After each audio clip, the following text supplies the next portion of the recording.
Oke, baik. Assalamualaikum warahmatullahi wabarakatuh. Selamat malam semuanya. Selamat bergabung di kelas Pawon webinar volume 21 kali ini bersama Forstock. Baik, perkenalkan saya Hardianti dari tim marketing communication Pawon yang akan menjadi host pada acara webinar malam hari ini. Oke, mungkin sambil menunggu yang lain juga, boleh nih kita sapa-sapa dulu teman-teman yang udah bergabung di webinar malam hari ini. Udah ada dari mana aja, boleh diabsen. Halo Mbak Pipit, Assalamualaikum. Ibu Husnul Khotimah, iya oke. Salam sehat semuanya dari Nawawi. Oke, udah ada dari Tasikmalaya, Semarang. Selamat bergabung juga Pak Chandra, Ibu Vivi Malang. Oh, udah lumayan ya. Oke, Banjarmasin udah pada dari jauh-jauh nih Ibu Yuyun. Oke. Selamat malam Terima semuanya. kasih. Selamat malam semuanya. Udah cukup ramai ya. Nah, mungkin sambil menunggu yang lainnya juga untuk para peserta yang lain. Nah, mungkin saya akan putar sedikit video introduction dari Pawon ya. Karena banyak teman-teman juga di sini yang mungkin yang belum familiar nih dengan Pawon. Jadi boleh disimak video berikut ini.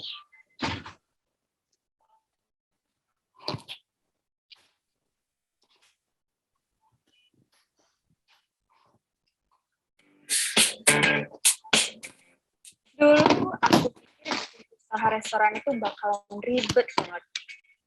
Perlu orang yang jadi kasir dan barista, orang yang ngurusin manajemen stok, orang yang ngurusin marketing, belum lagi urusan pembukuan dan laporan keuangan yang super ribet. Untungnya aku ketemu Pawon. Pawon adalah aplikasi kasir yang bikin pengelolaan bisnis kita jadi gampang banget.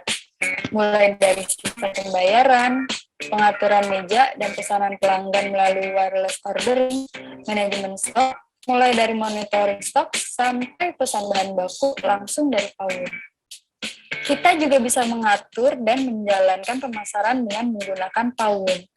Urusan pembukuan dan laporan keuangan pasti bisa pakai Pawon. Mudah banget lagi. Sebagai business owner, fitur-fitur Pawon sangat membantu kita dalam menjalankan usaha. Memantau beberapa outlet pun menjadi sangat mudah. Pawon memudahkan kita untuk menjalankan bisnis kita sendiri. Pawon adalah solusi lengkap dan mudah untuk segala jenis bisnis. Mudah itu, Pawon.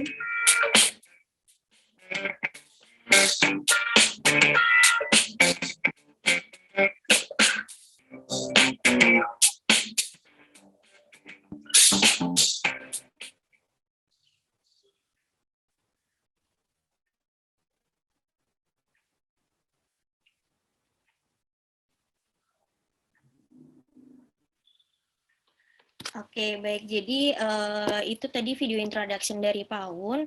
Nah, mungkin saya mau menjelaskan sedikit nih penjelasan singkat tentang Pawon. Mungkin banyak teman-teman juga yang dari seluruh Indonesia mungkin ada yang kurang familiar mungkin dengan Pawon ya. Jadi untuk penjelasan singkat Pawon sendiri, Pawon adalah aplikasi kasir digital berbasis cloud yang dapat membantu segala aktivitas penjualan kamu nih Sobat Pawon, mulai dari sistem kasir online atau POS-nya, laporan penjualan, pengelolaan inventory, termasuk ingredients juga ya. Nah, pesanan online dan manajemen pemasaran usaha. Nah, Pawon sendiri sudah didirikan dari sejak tahun 2014 dan sampai dengan saat ini sudah dipercaya untuk menjadi pilihan lebih dari 25.000 pebisnis di seluruh Indonesia. Jadi seperti itu. Nah, mungkin dari Sobat Pawon yang hadir di sini malam ini nih mungkin bertanya-tanya apa sih keuntungan pakai Pawon gitu ya. Nah, untuk keuntungan pakai Pawon sendiri mungkin tadi ya sudah ada di video introduction juga. Nah, jadi salah satunya adalah memonitor bisnis kapan saja dan dari mana saja gitu. Jadi Sobat Pawon nih kalau misalkan mungkin bepergian dan nggak bisa stay setiap saat di tempat usahanya, nah tetap bisa pantau usahanya dari mana aja dan kapan aja, bisa melalui tablet, handphone, maupun laptop ya. Jadi asal ada koneksi internet, nah pasti bisa memantau di seluruh usahanya gitu. Nah, untuk keuntungan lainnya apa sih gitu kan? Nah, untuk keuntungan lainnya adalah Pawon ini sudah lengkap metode pembayarannya. Jadi sudah bisa virtual account, kredit dan debit card. Untuk digital payment-nya kita pun sudah lengkap dan sudah terintegrasi atau sudah bekerja sama dengan beberapa digital payment. Nah, untuk apa aja sih digital payment-nya yang Pawon udah kerja sama gitu ya. Nah, kita sudah ada GoPay, OVO, Dana, Link aja dan ShopeePay nih Sobat Pawon. Nah, untuk begitu juga untuk keuntungan selanjutnya apa nih? Jadi kita juga bisa dengan Pawon mudah untuk proses pemesanan hingga transaksi lebih mudah gitu. Nah, untuk kemudahannya apalagi lagi ya gitu. Nah, untuk kemudahan pencatatan pelaporan penjualannya juga sudah sangat bisa dibantu dengan Pawon. Oke. Nah mungkin Sobat Pawon bertanya-tanya juga bisnis apa aja sih yang cocok dengan Pawon atau mungkin Pawon bisa bantu di bisnis apa aja nih gitu ya. Nah untuk bisnis yang cocok menggunakan Pawon POS adalah kita paling banyak sih untuk saat ini di F&B ya atau food and beverage. Nah itu untuk persentasenya sendiri di 66,7%. Dengan itu bidang usaha jasa sendiri, nah kita biasanya nih yang udah pada pakai Pawon gitu ya. Nah ada dari car wash, usaha car wash, bengkel, salon seperti itu. Nah jadi Sobat Pawon nih yang punya bisnis apapun bisa lebih mudah dengan menggunakan Pawon gitu. Nah mungkin dari teman-teman juga ada yang bertanya-tanya ya, mungkin ada yang belum tahu mungkin kalau Pawon ini sebenarnya gratis atau berbayar sih gitu kan. Nah, kalau dari Pawon sendiri kita untuk harga berlangganannya itu ada juga gitu. Cuman kalau misalkan dari teman-teman yang mungkin baru mulai bisnis ataupun mungkin baru mulai usaha banget tapi atau juga yang baru akan memulai usaha tapi pengen rapi dari awal gitu ya. Nah, kita menyediakan juga untuk paket yang free. Nah, itu benar-benar Rp0 gitu. Rp0 itu berarti tidak berbayar sama sekali. Nah, nanti Sobat Pawon tinggal daftar aja buat akunnya di www.pawon.com. Nah, nanti bisa langsung menikmati masa trial selama 14 hari. Nah, setelah 14 hari gimana nih, Kak? Gitu kan. Nah, selama 14 hari ini nanti setelah bisa menikmati fitur yang kita berikan ini secara gratis. Nah, tapi memang ada limitasi untuk transaksinya. Begitu juga fitur-fiturnya setelah 2 minggu itu akan dibatasi seperti itu. Nah, kalau misalkan usahanya teman-teman nih udah mulai mungkin berkembang ataupun mungkin butuh fitur yang lebih dari sekedar yang free, nah kita ada paket berlangganan yang basic dan yang pro. Nah, kalau yang basic itu 299.000 per bulan dan per outlet. Kalau yang pro itu 599.000 per bulan dan per outlet. Gitu. Nah, mungkin dari Sobat Pawon juga bertanya-tanya ya, maksudnya kita sih bisa nanya dari mana aja gitu. Jadi kalau untuk Pawon sendiri kita ada beberapa omni channel ya. Coba kita. Nah, omni channel-nya sendiri, nah itu kita bisa akses langsung nih di www.pawon.com ataupun kita juga bisa melalui call center ya. Call center itu di 1.560. Jadi kalau misalkan Sobat Pawon ada yang mau nanya-nanya tentang Pawon ataupun mungkin butuh info lebih tentang Pawon, nah bisa melalui call center kita. Nah, untuk call center sendiri dari jam 6 pagi sampai dengan jam 12 malam, nah itu setiap hari gitu. Nah, untuk channel lain kita bisa via email support@pawon.com atau juga via chat WhatsApp ya. Nah, untuk chat WhatsApp nomornya tertera di layar teman-teman sekalian. Nah, mungkin boleh sekalian di screenshot nih untuk omnichannel ini. Nah, bisa juga langsung ke help.pawon.com seperti itu. Nah, oke. Nah, mungkin saya juga mau menginfokan nih, kita kan ada e-sertifikat ya, bagi teman-teman semua yang ikut webinar malam hari ini bisa mendapatkan sertifikat dengan mengisi feedback form. Nah, feedback form nanti akan saya share di kolom chat. Nah, nanti kalau setelah webinar berakhir, nah boleh langsung diisi nih teman-teman feedback formnya. Nah, nanti otomatis teman-teman akan menerima e-sertifikat melalui email. Pastikan saja nama yang diisi itu benar dan emailnya juga benar. Seperti itu. Nah, kita juga ada door prize nih teman-teman untuk webinar malam hari ini. Nah, untuk door prize-nya sendiri adalah saldo Shopee Pay dengan total nilai 500.000 untuk 5 orang terpilih yang memposting di Instagram Story dengan momen sedang mengikuti kelas Pawon webinar bersama Forstock pada malam hari ini ya. Nah, jangan lupa juga nih mention Pawon Post dan jangan lupa juga untuk follow itu, dan boleh juga nih pakai hashtag sahabat pemilik usaha gitu ya.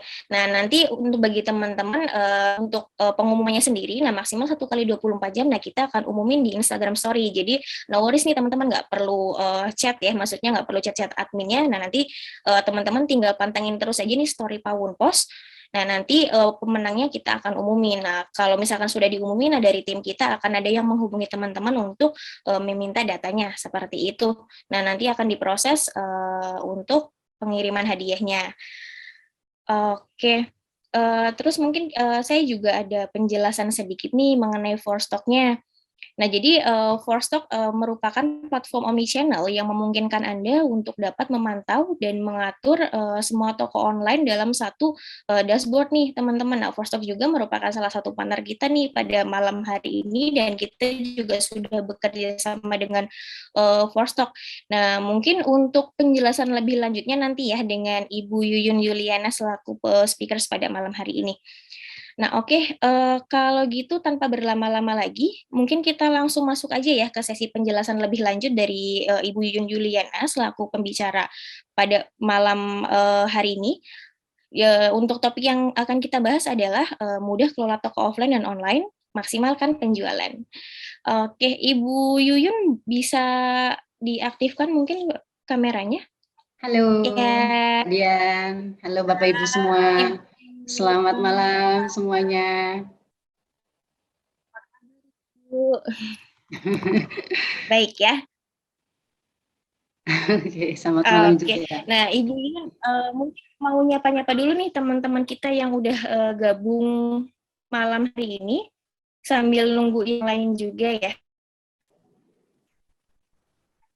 Di kolom Selamat chat sudah malam. banyak juga nih yang chat. Iya. Selamat malam Mbak Ami ya. Ini dari Selamat malam Mbak Pipit. Indonesia nih Bu. Oke, selamat malam Pak Yosua ya, benar ya Pak. Halo Pak.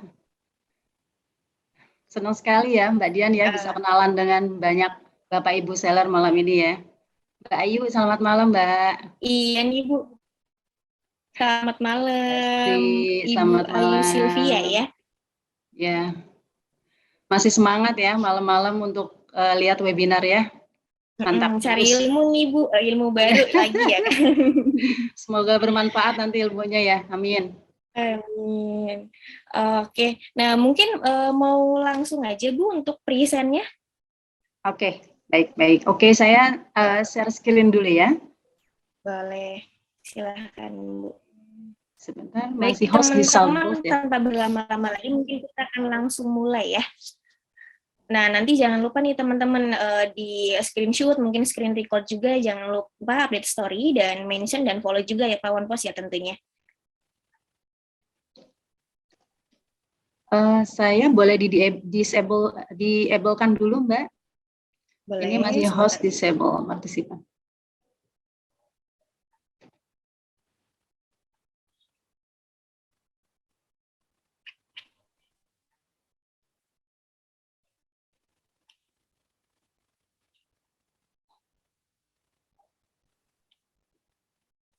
Ibu Yun harusnya udah bisa. Udah bisa belum, Bu? Masih belum bisa, Mbak. Oke. Nah, oke, sudah bisa. Oke, sudah kelihatan ya. Ya, sudah kelihatan. Ya. Oke, sorry. Oke, bisa saya mulai ya Mbak Dian ya. Oke, terima kasih semuanya Bapak Ibu.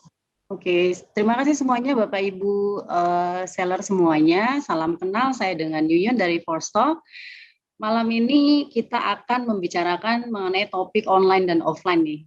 Nah, sebenarnya ini munculnya udah dari sejak tahun 2015 ya, kata-kata online dan offline ini. Cuma mungkin seiring dengan waktu online ini udah semakin kita terbiasa ya dengan online ini, sehingga terminologi ini sekarang sudah tidak asing mungkin ya di telinga Bapak Ibu sekalian. Jadi malam ini kita coba untuk kupas ya gimana caranya kita kelola toko online dan offline untuk memaksimalkan penjualan kita.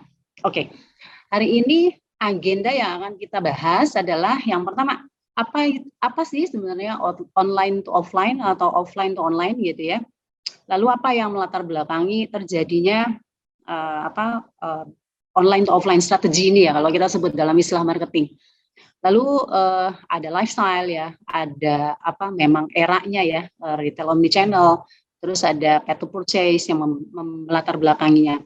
Lalu yang kedua kita akan bahas nih, bagaimana kita selaku pelaku bisnis ya, retailers itu kita anggap sebagai seller lah ya, atau pelaku bisnis mengadopsi O2O strategi ini, atau offline to online atau online to offline strategi ini. Kita bisa lihat dari media atau shopping behavior ya, lalu dari cross format shopper yang mungkin sekarang ini memang kita berbelanjanya lebih banyak format ya daripada cuma satu format ya. Lalu yang terakhir bagaimana nih cara kita sebagai pelaku bisnis tapping to this opportunity ya. Oke. Mungkin saya bisa tanya dulu ya ke Bapak Ibu sekalian ya. Apa sih O2O itu online to offline ya? Ada yang boleh boleh di chat mungkin ya. Apa sih online to offline itu? Mungkin Bapak Ibu boleh share pendapatnya ya. Boleh di kolom chat Mbak Dian ya? Boleh? Boleh Bu, boleh. Ya, apa itu online to offline gitu ya? Ini saya lihat di kolom chat ya. Oke, Bali hadir. Pak Gede ya, oke. Dari Cirebon, oke. Oke. Oke. Ya, sebenarnya kalau kita lihat online to offline ini, sebentar ya saya. Ya, oke. Kelihatan ya Mbak ya? Ya, terlihat. Oke. Offline itu apa sih? Yaitu toko fisik ya, yang Bapak Ibu sekarang mungkin sudah punya toko fisik dan berjualan offline ya, punya toko sendiri gitu ya, dikelola sendiri ataupun bareng partner ataupun bareng sama keluarga gitu ya.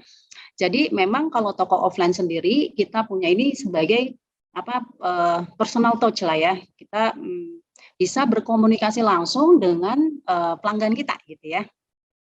Dan juga kalau di toko offline biasanya kita kasih satu orang cashier ya, terus udah gitu kita kasih satu sales assistant ya untuk bantu mempromosikan ya produk-produk yang ada di toko kita. Lalu juga pembayarnya langsung ya. Nah, terus udah gitu kalau mau return itu juga jadi satu tempat return. Nah, sekarang ini kan dengan adanya digital mungkin cara-cara lama ya seperti sistem kasir yang sekarang sudah mungkin solusinya sudah diberikan oleh Pawon ya, itu juga merupakan salah satu solusi ya yang untuk memudahkan dari sisi transaksi yang akan terjadi. Lalu yang kedua, apa itu online gitu ya. Nah, online ini memang berbeda sama offline ya. Tadi kalau offline itu lebih fisik ya. Kalau online kan kita ngomongnya virtual ya. Jadi kalau virtual itu di mana sih tempatnya gitu ya Bapak Ibu ya. Ya pastinya yang pertama ada kalau kita paling top of mind pastinya e-commerce ya. Ya seperti kita jualan di Tokopedia, Shopee, Lazada, atau sosial media ya seperti Facebook, Instagram ya. Dan atau mungkin kita punya website sendiri ya. Dan kalau untuk building toko misalnya di Tokopedia, Lazada, Shopee mungkin nggak ada biaya ya atau operational cost-nya itu lebih kecil lah ya dibandingin kita buka toko offline ya. Even kita buka 100 toko misalnya di salah satu platform itu mungkin possible, hal yang bisa kita lakukan dan itu bisa cepat gitu ya. Terus itu scale across geografi. Pastinya kalau kita buka satu toko online di Lazada, di Tokopedia ataupun Shopee gitu ya, itu bisa covernya nationwide gitu ya. Tapi kalau toko offline kan kita terbatas oleh distribusi ya. Lalu kita juga bisa collect customer data di toko online ini ya, dan juga kita bisa secure payment ya, karena langsung paid, setelah itu baru kita kirim barangnya. Nah tadi ya, tahun 2015 itu udah mulai muncul nih online offline gitu. Lalu ini berkembang nih, O2O ini akan berkembang menjadi suatu layanan omnichannel retailing ya, yang dapat dijadikan sebagai solusi alternatif nih dalam memecahkan masalah logistik nih. Nah, nanti misalnya Bapak Ibu misalnya punya toko online, punya toko offline ya. Terus nanti gimana caranya nih? Misalnya toko offline-nya jadi salah satu fulfillment untuk toko online-nya, misalnya kayak gitu ya. Jadi toko offline ini bisa berfungsi juga sebagai tadi fulfillment ya nanti ke depannya. Karena kenapa kok bisa terjadi hal seperti itu gitu ya? Karena di masa kini offline online, online offline itu dapat saling terintegrasi dan saling bersinergi. Gitu. Kalau dulu impossible ya karena belum adanya teknologi gitu. Tapi sekarang seiring dengan adanya teknologi ini jadi satu kesatuan antara offline dan online sehingga sebagai konsumen itu akan melihatnya sebagai satu kesatuan gitu ya. Jadi bukan hal yang terpisah-pisah gitu ya untuk merasakan suatu experience dari suatu brand ataupun suatu produk gitu ya. Oke. Nah, apa sih sebenarnya yang melatar belakangi terjadinya offline online atau online offline ini? Biasanya disebutnya O2O atau O2O ya, bisa juga online offline, offline online gitu ya. Nah, yang melatar belakangi terjadinya hal ini adalah, nomor satu adalah evolusi perubahan perilaku konsumen nih. Nah, kita udah tahu ya, sudah 5 tahun kita online ini udah mulai, marketplace sudah mulai inilah ya, udah mulai kuat ya. Lalu 2 tahun ini kita ditempa COVID-19 yang menyebabkan kita semakin terbentuk perilaku online behavior kita ya, terutama dalam hal apapun ya. Nah ini kalau kita lihat ada 8 sektor kehidupan yang memang kita dipaksa untuk online semuanya gitu ya. Kita bekerja dari rumah ya kan, menggunakan laptop dan handphone setiap hari. Kita anak-anak belajar sekolah juga sama menggunakan sarana handphone ya misalnya. Lalu kita juga misalnya belanja udah pasti ya, misalnya sekarang belanjanya biasanya ke toko supermarket ataupun ke pasar ya, waktu COVID ya kita belanjanya online semua, grocery. Dan ini juga berdasarkan data juga e-grocery sama home living itu naik di e-commerce ya. Ini artinya memang terjadi perubahan behavior ya di masa COVID ini dan semakin terbentuk kita untuk terbiasa online di 2 tahun ini. Nah, apa impact-nya kalau misalnya kita sudah terbiasa online nih gitu ya. Nah, kalau kita lihat dari consumer journey itu bagaimana konsumen melakukan pembelian gitu ya terhadap brand atau produk kita gitu ya. Itu pasti terjadinya pergeseran dalam hal keputusan pembelian gitu ya. Jadi dari pertama mereka mendapatkan informasi itu udah pasti mereka sekarang rely on pencarian informasi di media sosial ya, di Google ya, semua informasi ada mereka cari ya di online ya. Lalu apa yang mereka beli? Nah tadi ya ada pergeseran, misalnya tadinya grocery biasanya beli di pasar atau di mana gitu ya. Sekarang grocery udah biar enak lah, nggak ribet-ribet bawanya, nggak pusing, less effort gitu ya. Ya udahlah kita pakai online gitu. Dan juga safety ya pastinya, kesehatan juga. Dan juga di mana konsumen membeli tadi ya. Jadi tadi how, bagaimana mendapatkan informasi, what, bagaimana mereka membeli, lalu where, di mana mereka membeli itu juga sama. Channelnya itu, online-nya itu pun mungkin marketplace bisa ganti-ganti karena lihat harga dengan cepat ya. Karena kita bisa memeriksa harga itu dengan cepat lewat aplikasi kita gitu ya. Lalu juga kita juga belanjanya mungkin selain harga, mungkin kenyamanan tadi ya. Misalnya kita pengen yang lebih cepat nyampenya, kita butuh saat ini sekarang tiba gitu ya. Itu juga bisa. Lalu bagaimana mereka bereksperience itu juga, mereka juga membandingkan nih antara misalnya saya belanja di toko A sama saya belanja di toko B, itu experience-nya seperti apa. Nah, itu mereka membandingkan juga dari sisi experience ya. Dan ya tadi sebenarnya bagaimana mereka mendapatkan informasi. Nah, sekarang ini ada istilah namanya ROFO. ROFO ini Research Online, Purchase Offline, atau research offline, misalnya purchase online gitu ya. Jadi konsumen ini udah inilah ya, karena channelnya tadi sudah terintegrasi, jadi mereka itu melakukan tadi sebelum ke toko dia nyari-nyari dulu nih informasi tentang apa produk tersebut atau brand tersebut ya. 87% itu before visiting store tuh dia nyari-nyari informasi. Terus udah gitu selama visiting store juga nyari-nyari informasi gitu ya.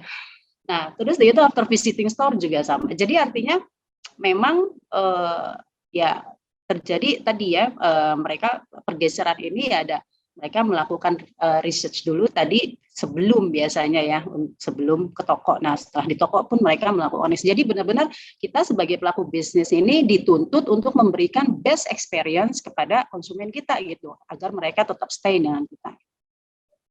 Nah, kenapa siapa yang melatar belakangnya tadi kan kalau kita lihat how consumer experience-nya itu seperti apa sih? Karena sekarang konsumen zaman sekarang ini mencarinya adalah convenience Bapak Ibu ya. Convenience itu artinya mereka sibuk sekarang. Nyaman itu mereka membuka akses waktu dan ruang untuk mengejar hal-hal yang lebih berguna atau penting bagi mereka gitu. Jadi currency-nya sekarang mata uangnya adalah waktu. Gitu. Jadi gimana caranya kita sebagai pelaku bisnis ini bisa memberikan service kepada mereka tadi ya, less time, waktu bisa lebih cepat, terus less resource ya, maksudnya bisa lebih efisien, terus juga bisa less budget, harganya bisa lebih murah gitu ya, itu ujung-ujungnya. Jadi orang zaman sekarang ini akan semakin berkenan nih untuk membayar, menghemat waktu gitu. Kalau pelaku bisnis bisa menghemat waktu mereka gitu. Jadi dari sisi pelaku bisnis ini harus mencari cara bagaimana mengembalikan waktu orang itu agar pengalaman yang di offer itu bisa memperoleh tempat yang menarik lah bagi konsumen gitu ya, baik itu menawarkan pengalaman yang berbeda gitu ya atau lebih banyak pembayaran tadi ya, layanan lebih cepat dan lain-lain ya. Karena dari orang-orang yang disurvei di sini menurut data dari Facebook 92% aktif mencari cara untuk membuat hidup lebih mudah gitu ya. Jadi pencari kenyamanan ini 89% ini bersedia membayar untuk produk atau layanan yang dapat menghemat waktu mereka. Jadi benar-benar kita sebagai pelaku bisnis ditantang bagaimana caranya kita bisa menghemat menghemat waktu mereka itu dalam arti memberikan suatu experience yang bagus, yang baik ya untuk konsumen kita gitu. Karena mereka konsumen zaman sekarang nih smart ya, konsumen zaman sekarang smart, pintar ya, sama seperti smartphone gitu ya, karena yang membentuk itu smartphone ya. Karena mereka mencari itu agar dapat apa? Sekarang mereka senang meluangkan waktu untuk bersama dengan orang-orang yang dicintai, berolahraga, ya mempelajari keterampilan baru, traveling ya, society gitu, beramal dan lain-lain gitu. Jadi memang bagaimana nih caranya kita sebagai pelaku bisnis bisa memberikan suatu pengalaman berbelanja yang baik, yang bagus ya. Nanti bagaimana caranya kita menghubungkan integrasi antara begitu Bapak Ibu ya. Lalu, nah selain tadi ya, selain perubahan perilaku konsumen yang dimulai dari COVID, lalu mulai online sebagai pencarian utama ya. Dan juga tadi ya dari sisi konsumennya itu currency-nya adalah waktu. Sekarang ini sudah masanya itu namanya omnichannel atau shopping hybrid shopping lah sebutannya ya, hybrid shopping. Karena sekarang ini kalau kita lihat di diagram ini konsumen itu di tengah, artinya konsumen itu yang menjadi sentral gitu ya, konsumen yang menjadi sentrik ya. Jadi channel-channel yang interaksi konsumen berinteraksi ini sekarang sudah terintegrasi, sudah sama lain, interconnected ya. Jadi artinya mereka tadi mencari kenyamanan kan, safety, saving ya, mencari hal-hal tersebut. Nah, gimana nih caranya biar kita bisa merich mereka lebih dekat gitu ya, biar mereka lebih senang, lebih happy gitu ya. Nah, yang pertama ini ada istilah namanya BOPIS ya. BOPIS ini artinya buy in store, ship to customer. Ya kan, jadi dia beli di toko tapi nanti diantar gitu ya. Jadi dia scan barcode aja masuk ke toko, scan barcode, setelah itu nanti begitu udah payment ya lewat mobile phone, setelah itu nanti diantar gitu ya. Ada buy online, return in store. Jadi dia beli online tapi dia bisa return ke toko terdekat gitu ya. Ada dia reserve online, dia booking online tapi nanti pas jam kerja dia pulang kantor, oh ya saya pick up ya di toko dekat sama kantor saya gitu misalnya. Ya gitu. Lalu ada online returns atau exchange. Jadi Bopis ini memang ya ini solusi yang ditawarkan oleh para pelaku bisnis untuk mendekatkan diri kepada konsumennya, biar konsumennya punya experience yang baik atau yang bagus ya, sehingga mereka attach to the brand atau to the product. Hal ini terjadi karena kita nggak pernah tahu nih kapan si konsumen itu memutuskan untuk membeli gitu ya. Karena path to purchase-nya seperti ini nih, bisa jadi pertama dia ngelihat di Facebook, setelah itu dia lari lagi ke Instagram, tapi belum beli juga gitu. Terus dia lari lagi ke misalnya website gitu, tapi add to cart doang, lihat-lihat doang gitu ya. Nah, ini yang menyebabkan di era digital ini kan disruption-nya banyak sekali ya, sehingga kita tidak tahu tuh mereka itu akan membeli di mana gitu ya. Tapi yang sekarang yang kita tahu adalah sebagai konsumen semua semua pelaku bisnis itu datang ke kita, semua brand datang ke kita gitu ya. Mereka stealing our attention gitu. Mereka mencuri perhatian kita gitu. Cuma yang mana yang menarik bagi kita, nah itu kan berdasarkan psychological, demographical ya dan lain-lain gitu. Jadi memang karena kita nggak pernah tahu di mana mereka itu namanya disebutnya istilahnya adalah micro moment ya. Micro moment konsumen itu kita nggak pernah tahu tuh kapan mereka akan membeli produk kita, karena mereka kan terdistract oleh banyak brand ya, banyak iklan lah ya, banyak ini yang masuk ke mereka, karena sekarang kan bukan konsumen mencari produk tapi produk mencari konsumen ya. Jadi mereka terdistract banyak hal gitu kan ya. Karena itu kita harus menempatkan diri kita di setiap journey-nya mereka gitu. Tadi misalnya pada waktu mereka mencari kita ada, misalnya pada waktu mereka concern gitu ya kita ada gitu, atau di semua channel-channel pembelian kita harus ada di sana gitu. Kenapa? Karena mungkin kalau mereka memang lagi cari di channel A terus kita nggak ada, akhirnya loss. Jadi kita loss opportunity sales ya, seperti itu. Oke, nah ini salah satu contoh dari omnichannel customer experience ya. Jadi mereka cari untuk di rumah ya. Terus step pertama dia cari-cari nih gitu ya. Dia cari-cari di website. Terus gitu dia lihat-lihat tapi dia belum beli gitu ya. Terus yang kedua dia dapat Instagram ya kan. Instagram dapat diskon code nih gitu. Tapi dia kayaknya tar aja deh gitu kan ya. Terus yang ketiga dia dapat ini nih iklan ya dari Facebook ataupun YouTube ya, tapi juga masih belum mau membeli ya. Terus seminggu kemudian konsumen ini dia ke website ya, terus dia lihat tapi udah add to cart tapi belum beli juga gitu. Akhirnya apa yang dilakukan oleh brand ini? Nah, brand ini melakukan dalam beberapa hari itu mereka kan mereka tahu nih ini udah add to cart tapi belum beli gitu ya. Mereka tahu datanya, lalu mereka reminding nih gimana nih produknya kan belum masuk ini ya, belum dibeli ya. Lalu mereka meng-emailnya ini adalah bukan remind belum dibeli gitu, bukan, tapi mereka kasih email itu nge-share banyak cara untuk order gitu. Yang pertama mereka bisa shipping langsung ke antar langsung ke rumah. Yang kedua bisa beli online nanti bisa ambil di toko gitu ya. Terus yang ketiga bisa beli di toko lalu shipping di konsumen kayak gitu. Nah terus beberapa hari kemudian si konsumen ini lihat billboard terus dia gitu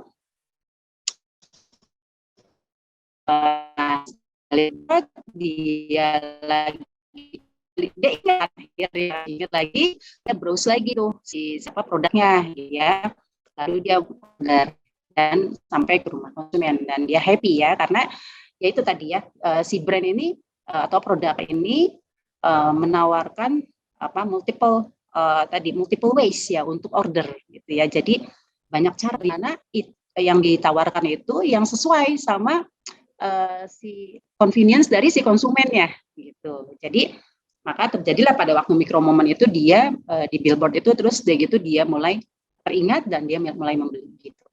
Jadi ini adalah cara-caranya ya tadi ya. Jadi sebagai pelaku usaha alangkah baiknya kita tadi ya consumer centric. Jadi kita melihat dari sisi konsumen terus dari gitu kita menjembatkan dan memberikan seamless consumer experience ya. Seamless consumer experience itu maksudnya ya itu tadi ditawarin misalnya yang A, cara B, cara C gitu ya untuk order sehingga konsumennya oh ya aku bisa cara B. Jadi very flexible dan mereka juga senang gitu ya sebagai apa namanya sebagai konsumen untuk membeli di toko kita gitu ya. Lalu yang kedua ini kenapa retailers itu adapting O2O strategi atau kenapa kok kita sebagai pelaku bisnis itu kenapa harus mengadopsi O2O strategi ya. Nah, oke. Nah, karena kedepannya itu nanti akan ada future trend namanya augmented reality atau virtual reality itu adalah dimensi baru ya. Dimensi baru ini dalam jadi dia memang apa sekarang kalau kita kenal ada live shopping ya. Nah, AR itu jadi interaksi lah ya, interaksi yang dilakukan lewat mobile phone ya. Karena orang mencari cara baru nih untuk terhubung. Dalam sebuah survei 74% mengatakan bahwa mereka menganggap teknologi sebagai AR itu sebagai jembatan antara dunia online dan offline gitu. Oke, ini mungkin saya kasih unjuk satu video ya, mungkin yang bisa dilihat ya. Nah, ini sebentar. Nah, ini contohnya mungkin kita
Oke, baik teman-teman, sambil menunggu azan mungkin, boleh diisi dulu ya untuk link feedback form-nya bagi yang belum isi. Nah nanti, untuk e-sertifikatnya, akan dikirimkan ke email ya setelah teman-teman semua isi feedback feedback form-nya. Nah untuk tag Instagram-nya, Instagram Pawon Pos aja ya teman-teman. Nah bisa, screenshot saat mengikuti webinar maupun, screen recording untuk, di-share-nya ya.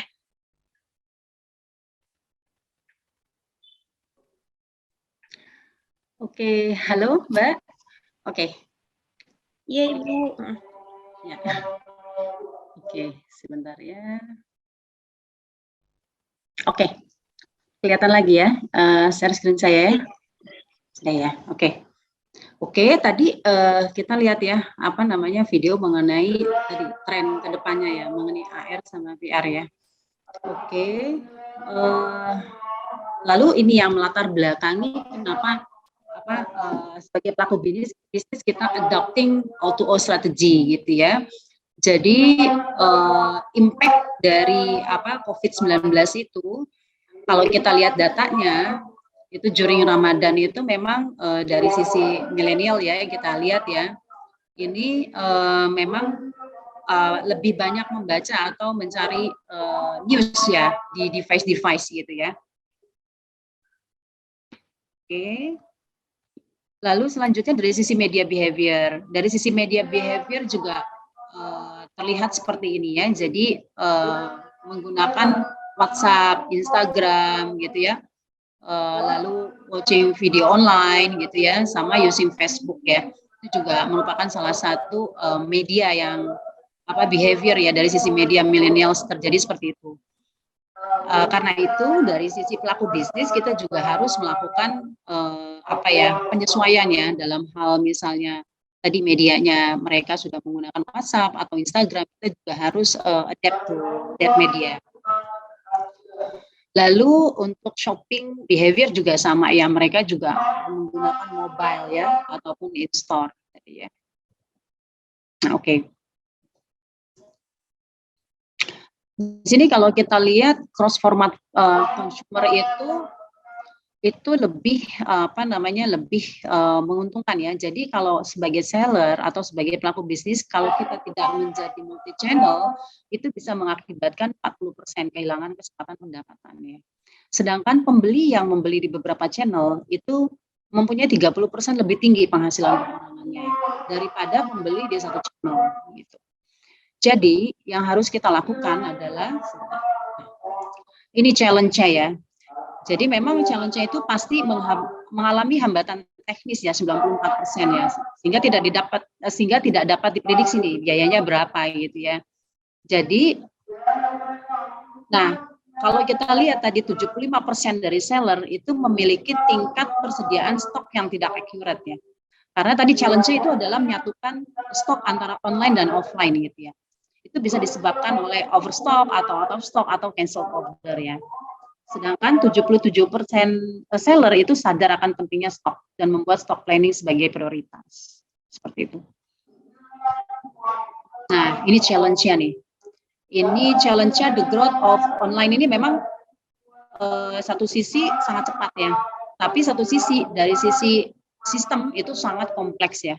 Dan karena sistemnya silo gitu.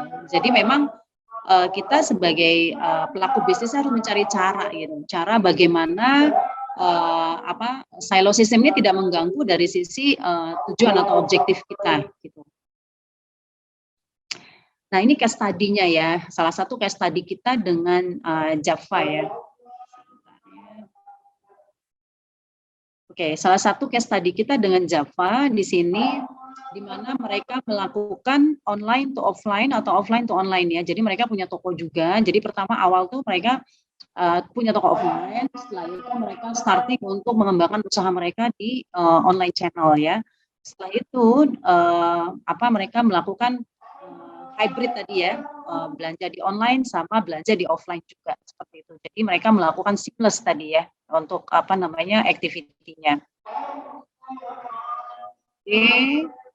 Nah, mereka mengintegrasikan offline stock ya. Offline stoknya itu connect dengan ERP mereka, lalu mereka mengintegrasikan dengan ForStock, dan juga mereka karena ForStock terintegrasi dengan Tokopedia, Shopee, dan Blibli, sehingga mereka seamless dari sisi stoknya sudah seamless antara online sama offline-nya mereka. Oke, lalu bagaimana kita sebagai pelaku bisnis ini tapping to this opportunity, gitu ya. Nah, pertama kita harus mengintegrasikan sistem kita. Yang kedua, kita otomasikan manual proses yang terjadi ya. Itu dengan adanya single stock inventory ya. Nah, ini chat yang bisa kita lihat ya.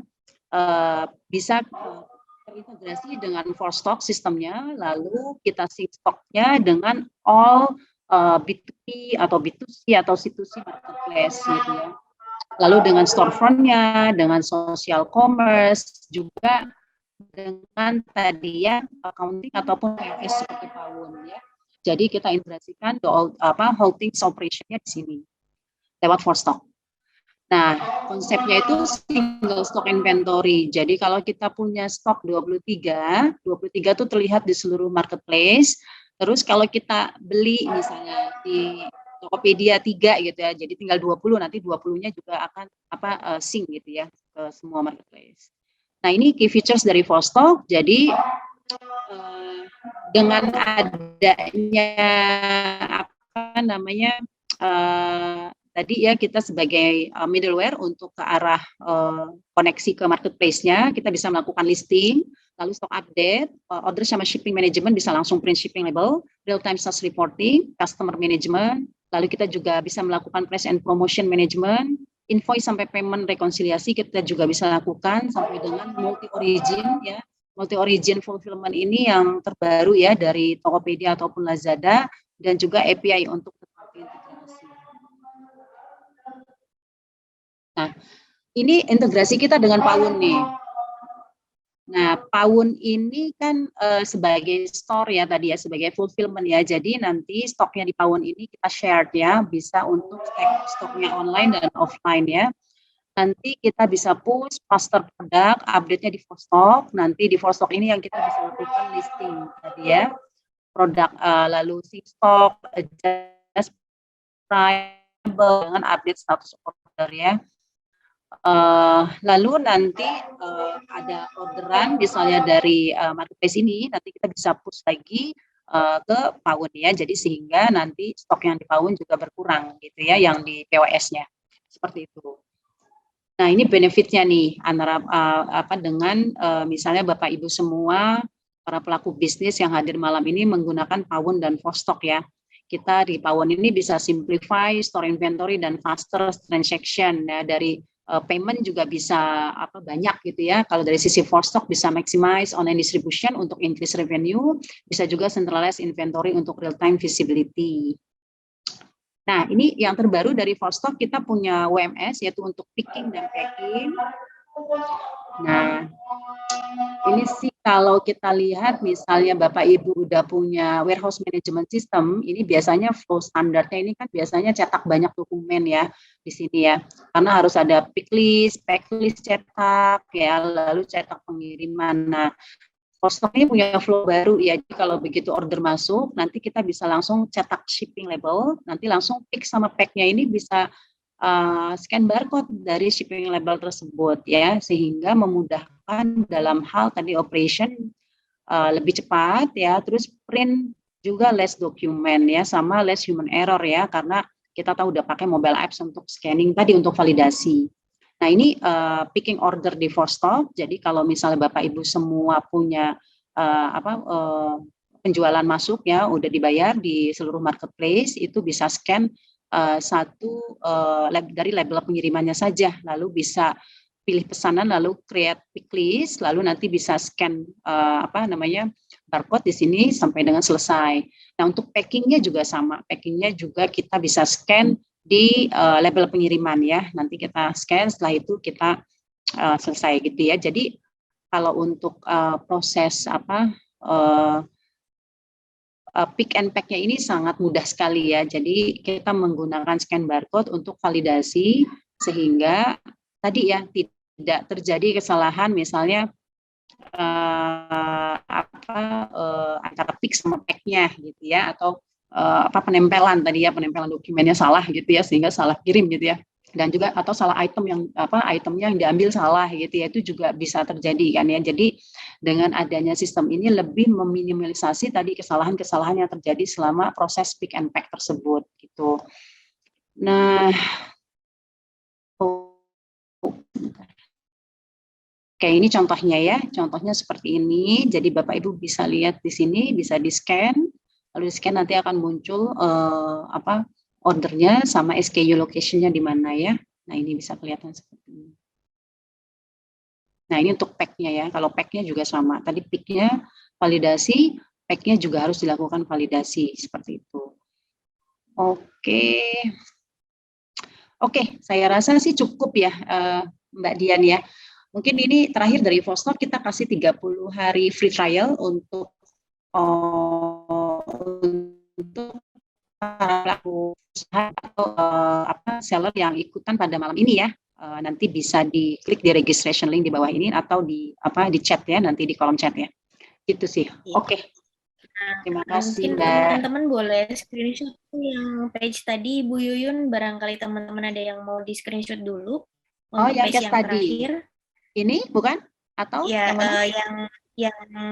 yang terakhir tadi, yang slide terakhir ini? Bu, yang ada free yang ini. trial. Yang ini.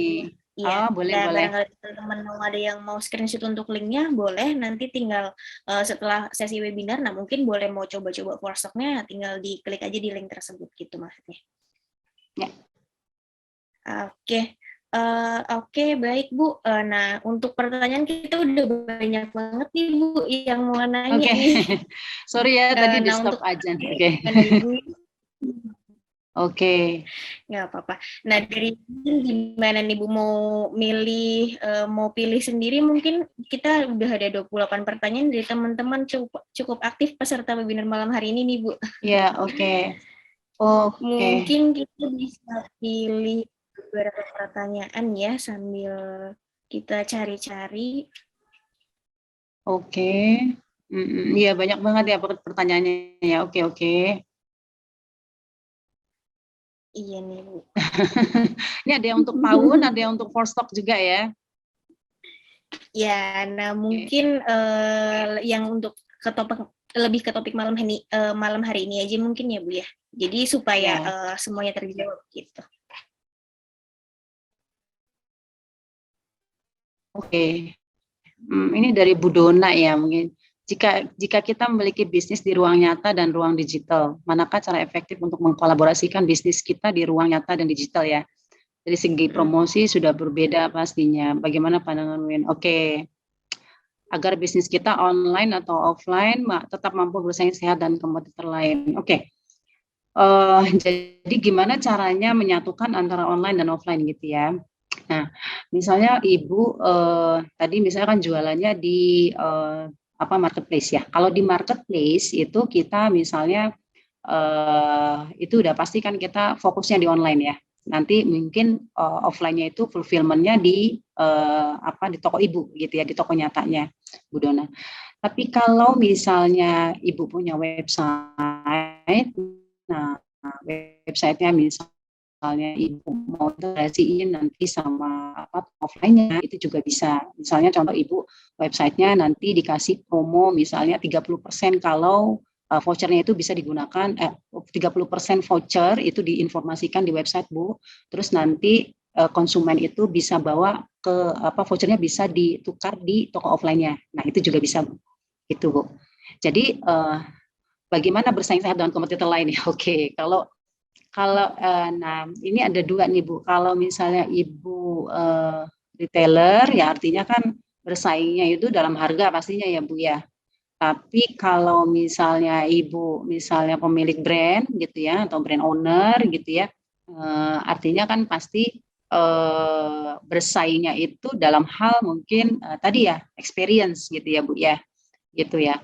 Jadi mungkin yang lebih ditekankan mungkin dari sisi experience-nya Bu. Jadi kemungkinan ya karena mungkin kalau harga kan pasti kuat-kuatan siapa yang paling murah ya Bu ya, dan kita capek ya Bu kalau kita fokus di sana gitu ya. Jadi mungkin yang lebih ditekankan itu adalah value-nya gitu ya Bu ya. Bagaimana Ibu memberikan value kepada pelanggan Ibu gitu ya, sehingga mereka mau terus belanja di tempat Ibu. Nah, itu yang harus Ibu pikirin. Gimana caranya, value apa nih yang saya bisa berikan kepada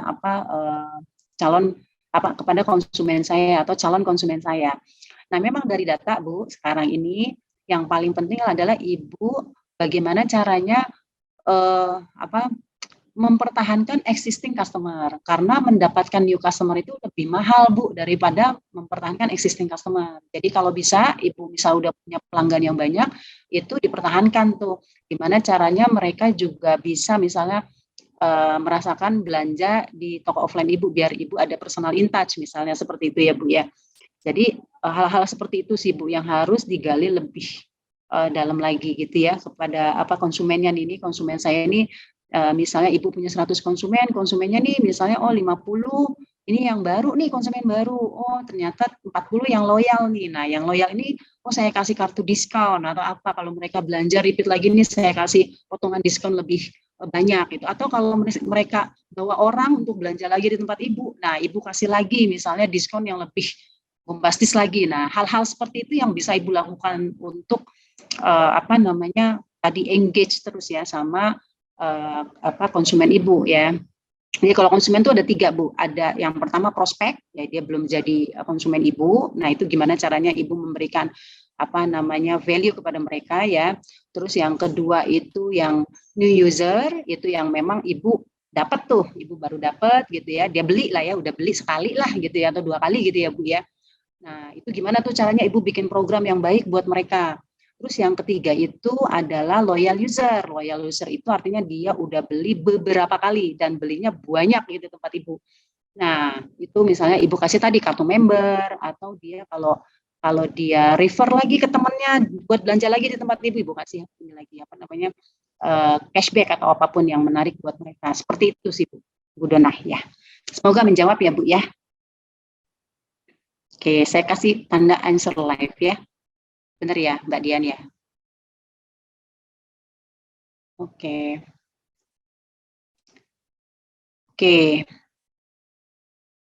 Oke, ini ada pertanyaan lagi nih dari Mbak Pipit ya. Oke, bagaimana untuk pemula yang mau buka bisnis toko? Sebaiknya online atau offline dulu? Oke, ini menarik ya. Oke, jika buka online, bagaimana mempersiapkan untuk berjualan agar mudah diketahui banyak orang dan tentunya banyak pembeli? Oke. Ini mungkin tadi ya, kalau toko offline itu tadi Bu, yang slide pertama itu kan ya, toko offline itu kan pasti Ibu ada keluar kos gitu ya, pasti untuk operation ya kan, pasti kalau sewa gitu ya Bu ya, pasti ada kos yang inilah ya, yang Ibu harus perhitungkan gitu ya. Tapi kalau buka toko online itu kan sebenarnya Ibu virtual ya, jadi Ibu cuma siapin image ya, sama stoknya di rumah ya, harus ada stok ya Bu ya. Setelah itu misalnya Ibu ada image tadi ya, Ibu foto yang baik gitu ya, terus begitu Ibu kasih description yang bagus, keywords yang bagus gitu ya, sehingga orang menarik ya. Jadi sebenarnya kalau dari sisi pertimbangan mau buka toko offline atau toko online dulu ya, better kalau misal dari sisi risiko mendingan sih di toko online dulu misalnya ya, kalau Ibu belum ada modal misalnya. Dari toko online itu Ibu nanti coba dekorasiin tokonya dulu. Nah, karena gini Bu, kalau di online itu cuma ada 3 hal Bu yang harus kita perhatikan. Yang pertama adalah entry point program. Gimana caranya Ibu narikin konsumen dari luar masuk ke toko online Ibu. Nah, itu memang PR ya Bu ya, gitu ya. Memang PR. Nah, kalau di brand itu biasanya dia spend money itu Bu di Facebook ya, di mana di Instagram atau di YouTube atau di Google gitu ya, untuk bawa orang ke tokonya mereka gitu. Nah ya, kalau misalnya Ibu belum ada budget untuk ads misalnya ya Bu ya, nah Ibu mungkin bisa kasih reference dulu ke FSE Bu. FSE itu ada 4 F gitu ya, friend, family misalnya gitu ya, fans atau followers gitu ya. Networking Ibu deh yang Ibu bisa tap in dulu gitu ya. Setelah itu Nanti baru kalau Ibu udah ada spare budget, nanti Ibu mulai untuk iklan, misalnya untuk bawa ke toko Ibu. Ya sambil Ibu lihat produktivitasnya, karena sekarang ini iklan itu bisa di-measure, Bu. Jadi we cannot manage what we cannot measure ya. Jadi kita tidak bisa manage apa yang tidak bisa kita ukur. Karena itu di iklan itu kalau Ibu spend berapa itu ada ukurannya, ada dashboardnya tuh Bu. Jadi nanti Ibu bisa monitor dari situ untuk efektivitasnya gitu ya. Gitu sih Bu. Secara simpelnya sih seperti itu ya Bu ya. Untuk buka online berjualan agar lebih mudah ya dan diketahui banyak pembeli ya. Itu bisa lewat WhatsApp juga, WhatsApp grup ya Bu yang Ibu bisa gunain atau Instagram ya. Sekarang sosial media itu kan luar biasa ya, TikTok gitu ya Bu ya. Semuanya bisa Ibu gunain secara aktif ya, yang tidak berbayar dulu, nanti Ibu coba yang selanjutnya untuk berbayar. Seperti itu Bu Pipit. Semoga menjawab ya Bu ya. Oke. Masih banyak ya Bu ya pertanyaan yang belum terjawab nih. Kira-kira mau jawab berapa nih Bu pada malam hari ini? Ada berapa nih? 35 ya, lebih ya. Ini ada chat juga ya, di chat juga. Jadi gimana nih Mbak? Saya monggo deh sama Mbak Dian, boleh deh dipilihin Mbak. Oke, tapi mungkin teman-teman kalau yang mau bertanya mungkin boleh di kolom Q&A aja ya, jangan di kolom chat karena takut tertimpa oleh chat-chat lainnya, jadi takutnya nggak kebaca gitu teman-teman.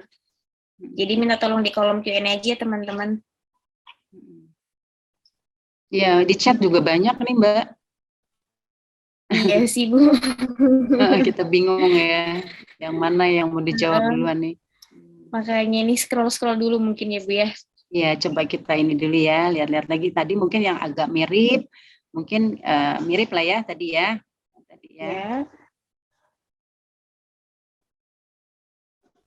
Tadi ada yang pertanyaan yang cukup bagus di kolom chat, tapi di atas ini tadi Bu. Paling atas ya? Di chat paling atas. Oke.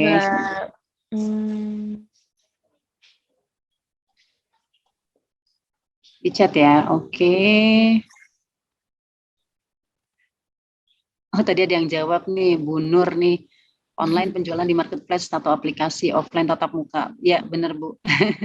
100 buat Bu Nur. Ini ada dari Bapak I Gusti AG Gede Indira Prasada ya Bu ya? Gimana tuh pertanyaannya? Banyak, lumayan panjang sih Bu di kolom chat. Di kolom chat ya? Sebentar ya, saya lagi cari. Bentar.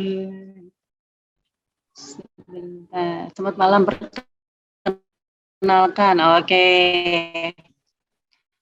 Sudah ketemu ya Bu ya? Ya, sudah. Bagaimana cara kita sebagai penjual pembisnis offline maupun online untuk meningkatkan penjualan? Apalagi di masa pandemi seperti ini ya. Bagaimana strategi pemasaran O2O untuk meyakinkan calon konsumen memiliki produk, khususnya produk yang kita jual? Oke, ini ada berapa pertanyaan nih, banyak ya. Satu-satu dulu ingin jawab ya. Boleh Bu. Oke. Sebagai cara sebagai penjual pembisnis offline ataupun online untuk meningkatkan penjualan. Oke, meningkatkan penjualan ya. Oke. Kalau meningkatkan penjualan itu kan meningkatkan sales ya Pak, benar ya Pak? Jadi ada rumusnya tuh Pak kalau sales itu. Sales itu rumusnya adalah number of consumers dikali frequency of repeat order Pak.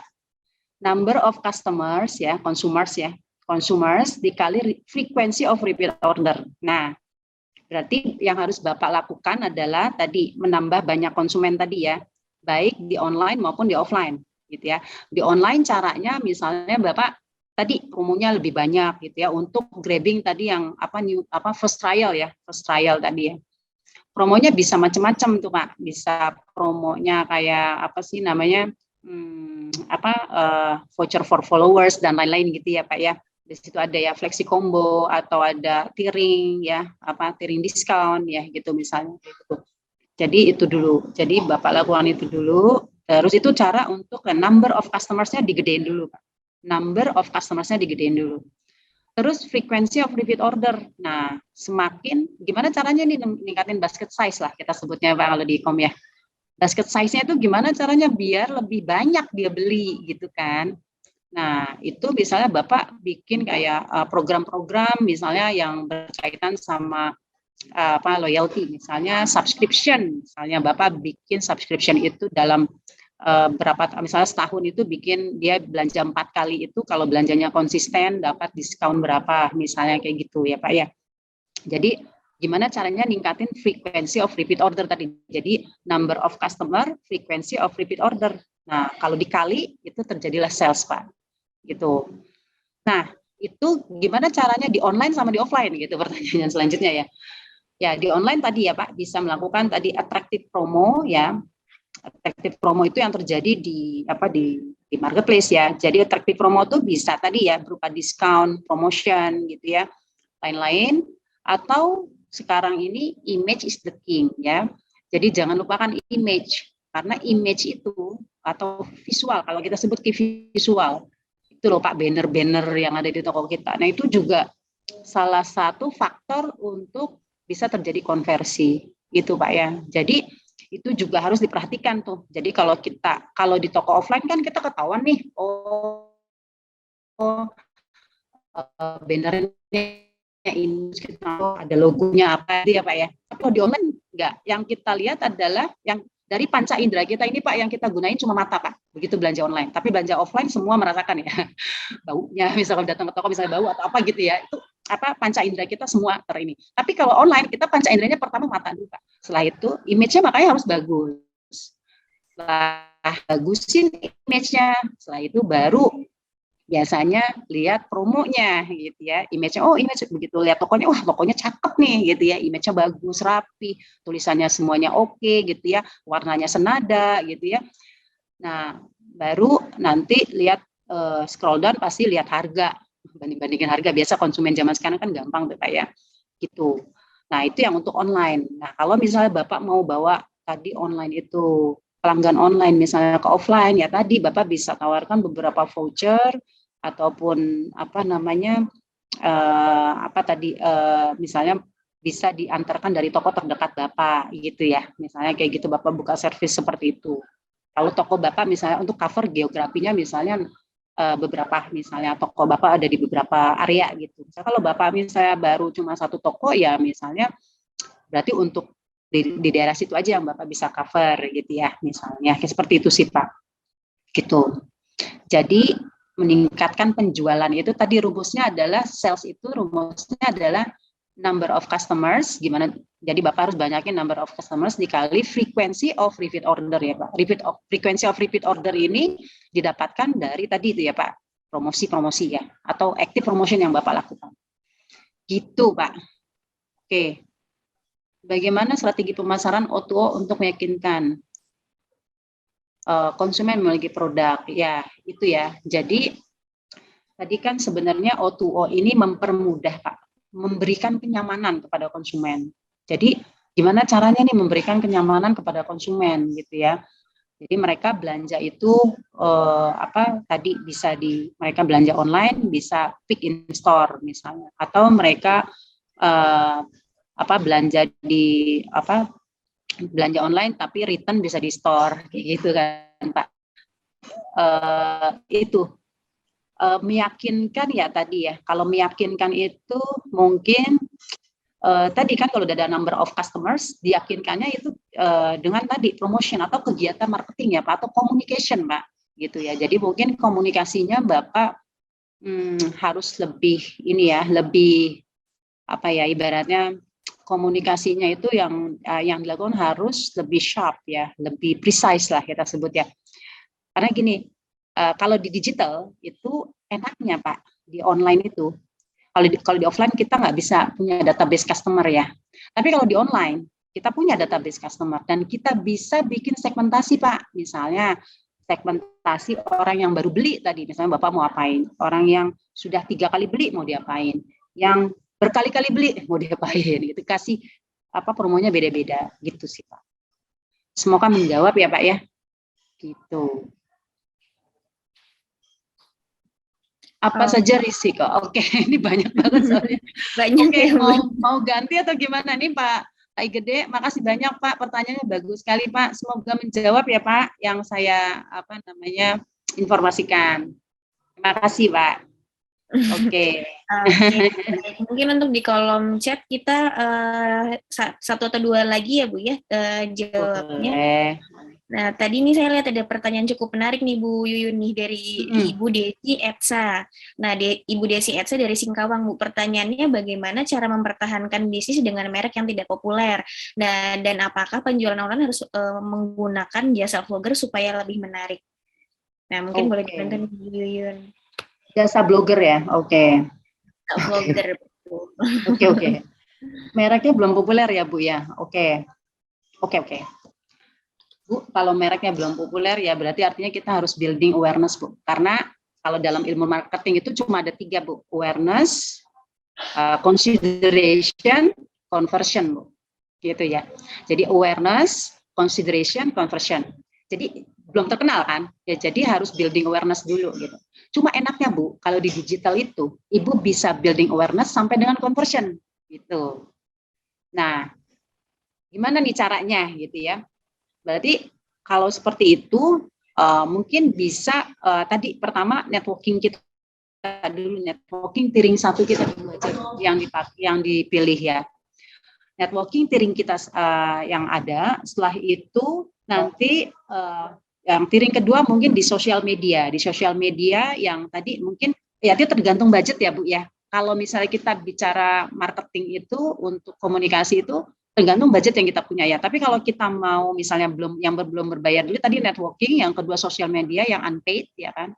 Terus baru yang ke paid ya. Tapi kalau misalnya Ibu tadi bilang misalnya mau ke jasa blogger ya, itu juga bisa sih. Nah itu salah satunya untuk menciptakan word of mouth ya. Word of mouth itu adalah bagaimana brand kita itu dipopulerkan ya, dipopulerkan secara organik gitu ya Bu ya. Nah ya itu ya. Jadi blogger itu mungkin bisa atau apa ya KOL ya, KOL yang mungkin yang masih apa kan ada banyak tuh ya biasanya ya Bu ada Nano, ada Magno, macam-macam KOL ya Bu ya. Nah itu mungkin bisa ambil yang beberapa dulu gitu ya. Lalu tadi misalnya blogger ya ambil yang beberapa dulu ya. Ya memang sekarang ini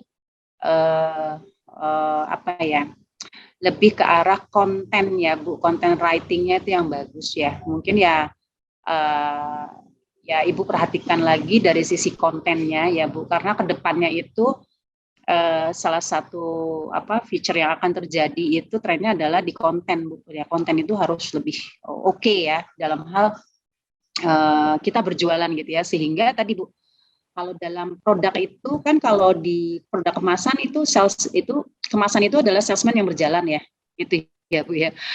Jadi mereka nggak perlu ada salesman. Jadi di produk atau kemasan itu adalah kita bisa baca ya dengan detail. Nah, kalau di digital itu kan kemasan kecil sekali Bu, nggak kelihatan ya kan. Nah, akhirnya kita harus ada namanya tadi konten atau konten apa tentang produk, yaitu tadi produk benefit Bu. Produk benefitnya harus lebih bagus gitu kan. Karena orang ini pertama ini dari sisi fungsional Bu melihatnya. Benefit produk. Setelah itu nanti emosional. Baru nanti setelah emosional lagi di atas emosional itu ada namanya yang paling tinggi itu sekarang orang lebih ke environment Bu. Jadi kayak go green gitu-gitu itu lebih suka tuh Bu ke situ gitu. Jadi itu sih Bu yang harus diperhatikan sih tadi ya. Ya tadi networking 1 baru nanti yang unpaid dulu sehingga organiknya Bu, organik itu organik dari sisi konten dan lain-lain Ibu jadi Ibu coba bikin konten yang menarik mungkin, nanti Ibu misalnya bekerja sama dengan KOL yang masih inilah ya, yang masih Ibu bisa reach gitu ya. Setelah itu baru ibaratnya dibungkus juga dengan tadi ya yang menarik pokoknya tadi ya dari sisi toko online-nya gitu sih Bu. Kurang lebih seperti itu ya. Sudah menjawab belum Mbak Dian? Pertanyaannya tadi ya. Oke. Sangat menjawab sih Bu harusnya. Merek belum populer ya. Betul. Ya semoga mereknya cepat populer ya Bu. Amin. Baik. Nah dari Bu Desi Etsa juga sudah ini nih Bu ada feedbacknya. Iya ada ya. Oke. Nah, mungkin satu lagi ya Bu ya dari kolom chat. Ini juga lumayan menarik sih Bu. Yang baru banget nih pertanyaan dari Ibu Anggita Wulandari. Yang bagaimana cara membangun brand? Ya. Nah, sebentar. Oke, sebentar Bu. Ya.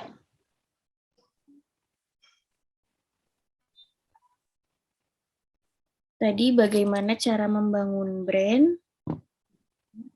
Positioning di tengah era digital yang kompetitif saat ini dan bagaimana cara membangun USP agar produk bisa menjadi memorable dan menjadi pemimpin pasar nih Bu Yuyun. Dari Ibu Anggita Wulandari. Saya catat aja ya, soalnya saya nggak nemu nih pertanyaan. Oke. Jadi apa tadi pertanyaannya, boleh diulang Pak? Mohon maaf.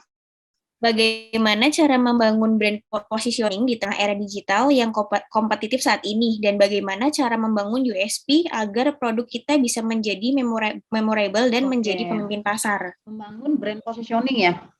Brand positioning itu oke. Ya, brand positioning tadi Bapak atau Ibu nih? Ibu Anggita. Oke, Ibu Anggita, terima kasih banyak pertanyaannya nih.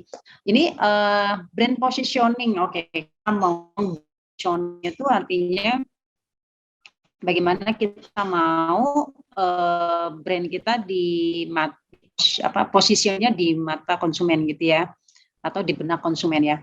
Jadi kalau kita mau building itu pasti research dulu Bu, gitu ya. Lebih baik research. Nah dari research itu biasanya kan ada kuantitatif, ada kualitatif research ya, yang berhubungan dengan brand kita ya. Jadi nanti dari kuantitatif sama kualitatif research ini nanti kita lihat nih kira-kira positioningnya pasnya di mana gitu ya. Nanti setelah itu biasanya dites nih, test and trial dulu Bu. Nah kira-kira kalau positioning ini gimana gitu ya Bu ya. Jadi seperti itu dulu. Jadi kita research dulu Bu, nomor satu ya. Lalu kita test and trial, UAT lah kalau kita sebutannya. UAT dulu, kira-kira yang mana yang bagus gitu ya Mbak Dian ya. Oke, terus apa tadi, USP ya, yang memorable. Oke. USP yang memorable, unique selling point ya, USP yang memorable. Oke, kalau kita bikin USP itu kan biasanya satu statement gitu ya. Misalnya produk A bisa membantu meningkatkan daya ingat anak. Nah itu. Jadi ada satu sentence yang Ibu ciptakan gitu ya. Lalu satu nanti Ibu komunikasikan di setiap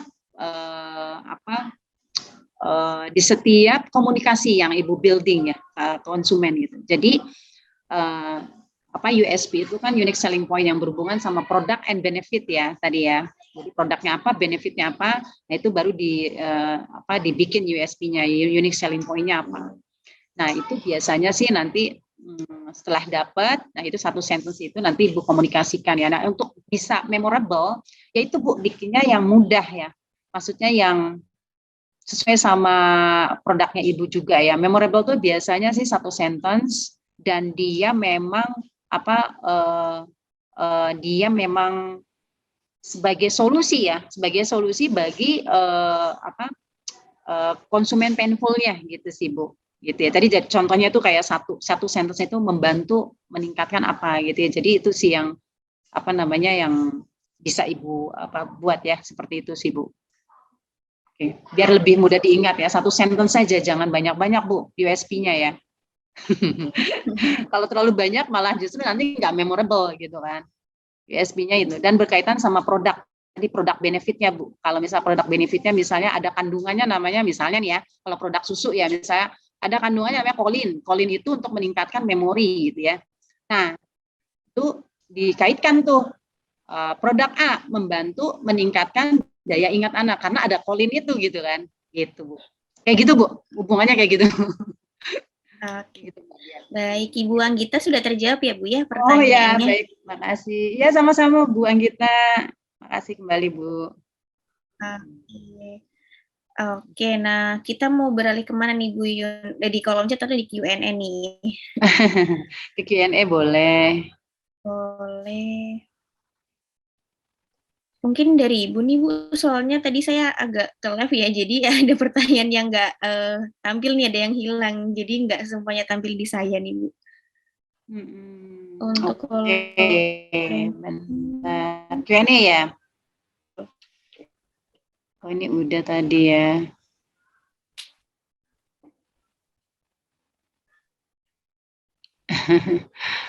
Oke.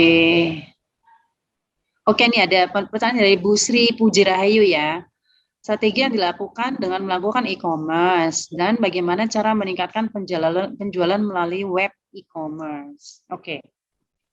Bu, ini kalau website itu adalah rumahnya Ibu gitu ya. Jadi kalau e-commerce itu Ibu anggap sebagai mall gitu ya Bu ya.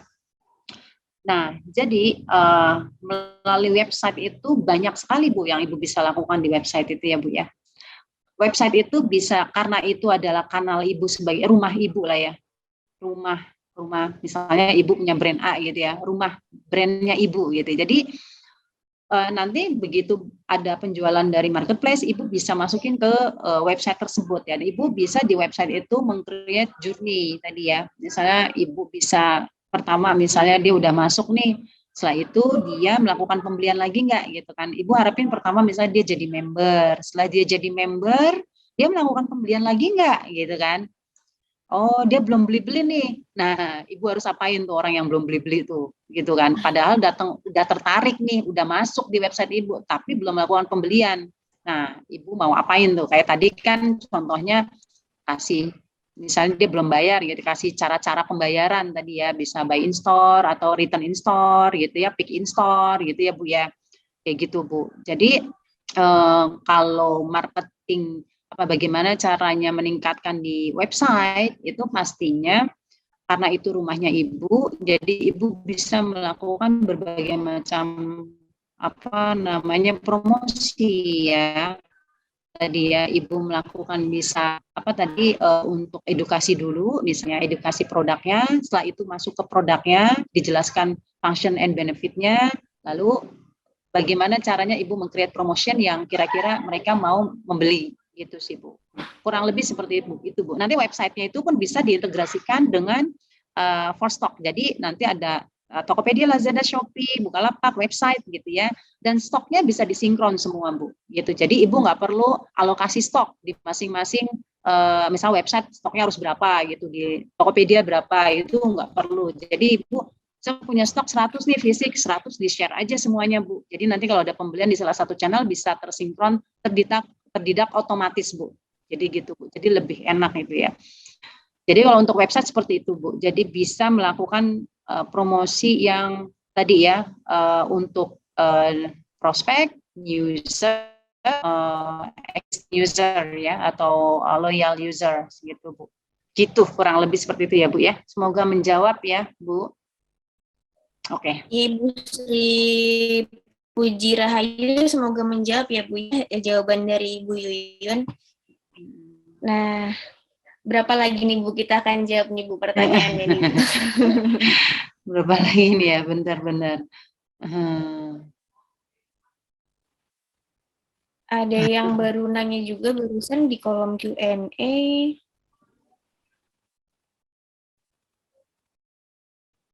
Dari Ibu Rusmala Dewi ya, di kolom Q&A.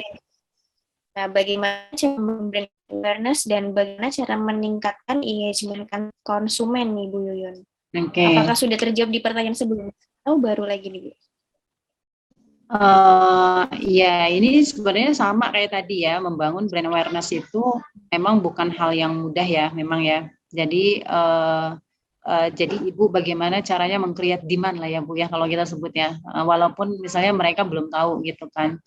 Jadi Ibu sebenarnya ya kalau zaman dulu itu pakai TV ya Bu ya.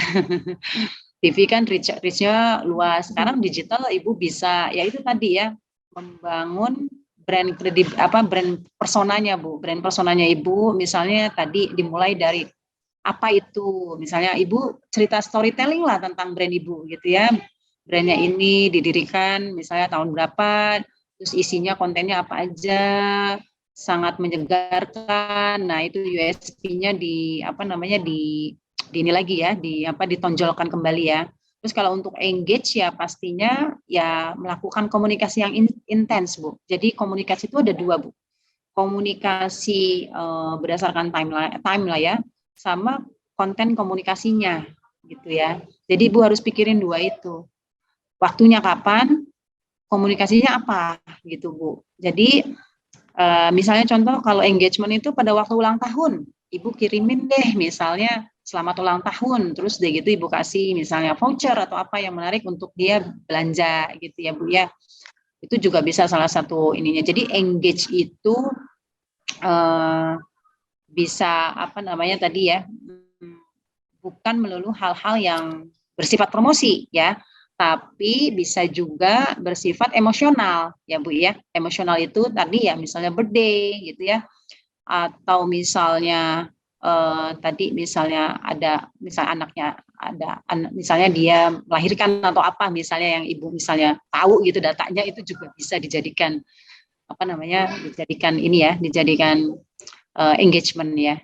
Jadi seperti itu sih Bu. Nah kalau di digital ini kita bisa tuh data-data seperti itu kita bisa enrich Bu. Enrich itu dengan kita melengkapi consumer profiling namanya Bu. Jadi nanti data-data yang kita dapat dari marketplace itu kan cuma data-data pembelian. Nah nanti Ibu bisa kasih kayak survei atau apapun, misalnya survei isi field berikut, nanti dapat diskon sekian gitu ya. Nah itu bisa Ibu apa namanya implementasiin juga gitu untuk melengkapi profiling dari konsumennya. Seperti itu Bu. Semoga menjawab ya Bu ya. Gitu Mbak. Semoga menjawab ya Ibu. Ya. Ibu Rusmala Dewi ya tadi ya. Iya. Nah tadi saya lihat ada pertanyaan teknis banget sih Bu. Tapi ini saya cari nggak ada, tapi kurang lebih seperti ini. Jadi gimana cara menghubungkan for-stock dengan marketplace, jadi kayak seperti Lazada, Shopee, dan lain-lainnya. Seperti itu Bu, kurang lebih pertanyaannya. Iya, oke, terima kasih. Jadi kalau untuk menghubungkan itu gampang sekali Bu. Nanti Ibu tinggal lihat di bagian nanti ada apa isi kredensial yang Ibu dari sisi marketplace. Nah, itu nanti tinggal integrate aja gitu. Jadi nanti kita ada caranya ya. Itu sangat di website kita Ibu bisa lihat di www.forstock.com ya. Itu apa aja channel yang udah terintegrasi di bagian integrasi. Terus deh gitu nanti kalau Ibu memang mau apa trial, silahkan loh Bu, nanti kita akan berikan free trial tadi ya. Biasanya 14 hari jadi 30 hari gitu Bu untuk spesial Ibu dan Bapak yang hadir pada malam ini ya, mengikuti seminarnya Pawon dan Vostok gitu ya. Oke. Nah, ini ada pertanyaan dari Pak Heri. Nah, Pak Heri mungkin boleh coba dikirim ulang, Pak, pertanyaannya tidak terbaca nih, Pak. Iya. Saking banyaknya pertanyaannya, Bu Yuyun. Jadi sorry ya, Pak, mohon maaf.